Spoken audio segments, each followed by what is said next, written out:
Hello guys, এখন বাজে দেখো প্রায় 2টোর কাছাকাছি। এখন একটু করছিলাম ল্যাপটপে কাজ, তো খুব জোর খিদে পেয়ে গেছে। তো কি করব, তো আমাদের বাড়িতে একটু তাড়াতাড়ি খাওয়া হয়ে যায়, মানে ধরো ওই 9টা 30 নাগাদ হয়ে যায় এরকম সবটাই। তো যাই হোক, খুব খিদে পেয়ে গেছে, কি করব এখন। ঘরে এনে রেখেছিল মা ম্যাগি, তো অন্যান্য দিন থাকে না, আজকেই এনে রেখেছিল।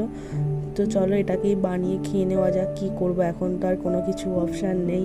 মাকে যেহেতু বলে দিয়েছিলাম যে আজকে রাতে খাবো না, মানে তখন খিদে খুব একটা ছিল না। মা সন্ধ্যেবেলা মুড়ি মেখেছিল, তো ওটাই খেয়েছিলাম।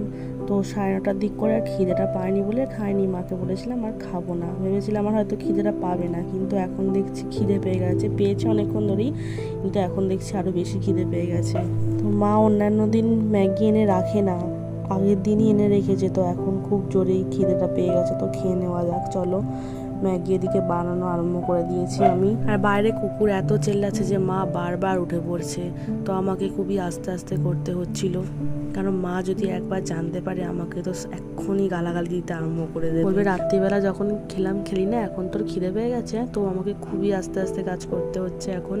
তো চলো, আমার ম্যাগি রেডি, এবার আমি নামিয়ে ফেললাম। আমি এবার যাই ম্যাগি নিয়ে আমি আমার ঘরে আবার বসে আমার কাজ চালু করে দিই।